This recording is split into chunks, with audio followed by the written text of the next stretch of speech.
10 à 15%. On est en pleine période de livraison des colis. Et oui, même si Noël est passé, il y a toujours les retardataires, il y a les retours également. Bref, pas question de se relâcher chez les commerçants ou encore à la poste. Mais comment faire pour être plus efficace et moins polluant? Des machines permettent aujourd'hui d'emballer au plus près avant de partir pour être livré quelque part sur notre planète. Yael Chambon et Christophe Brousseau ont pu visiter plusieurs sites. Les produits achetés sur Internet arrivent souvent trop emballés ou dans des cartons trop grands comme celui-ci. Un gaspillage que les professionnels du secteur tentent de réduire, vous allez voir. Direction le plus grand entrepôt d'e-commerce en France. Actuellement, 75 000 colis partent d'ici chaque jour, soit au total 4,5 millions sur la période de Noël. Et voici la solution pour diminuer la quantité de carton. Une emballeuse 3D qui scanne au centimètre près la dimension des colis. Instantanément, elle taille des costumes sur mesure aux jouets et jeux de société.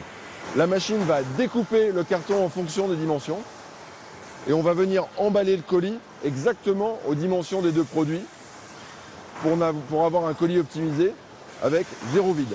Ça permet quoi? Ça permet d'économiser du carton. On économise environ 30% de carton par an puisqu'on a un colis sans vide. Mais les consommateurs, eux aussi, peuvent agir. Premier réflexe, éviter au maximum les retours. Et sur les sites qui le proposent, comme ici, regroupez vos achats dans le même paquet. Des regroupements de commandes qui ont permis d'économiser 1,3 million de colis cette année. Les géants du commerce en ligne ne sont pas les seuls à essayer de réduire leur empreinte carbone. Le centre de tri de la Poste à Pau a investi dans ce bras roulant et formé ses salariés à charger les camions pour ne plus perdre de place. C'est mettre les petits colis, en fait, tout le vrac au fond, ensuite faire des murs sur, on va dire, sur tous les 2 mètres, c'est ça, et les remplir jusqu'à là à peu près. À première vue, la technique paraît basique, mais son résultat, lui, est impressionnant. On passe d'un chargement de 1300 colis à un chargement à environ 4000 colis, voire un peu plus, quand on pratique le vrac rangé.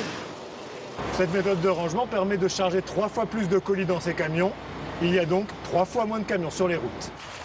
500 camions en moins par an uniquement pour ce centre de tri. Mais pour réduire massivement ses émissions de CO2, la Poste veut passer à des livraisons 100% électriques d'ici 2025.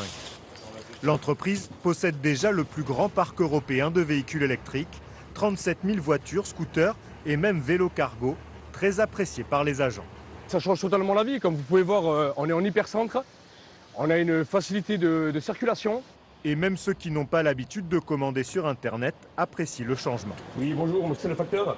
Moi, j'essaye beaucoup d'acheter en boutique, mais là, c'était pour un cadeau de Noël et les tailles, il n'y avait pas à Pau, donc du coup, j'ai dû commander par Internet. En voiture, on va être un petit peu plus pressé parce que par rapport au stationnement, qui est un peu plus compliqué, que là, on se pose directement devant chez le client et le rapport client est vraiment au top, quoi. On échange beaucoup plus, quoi.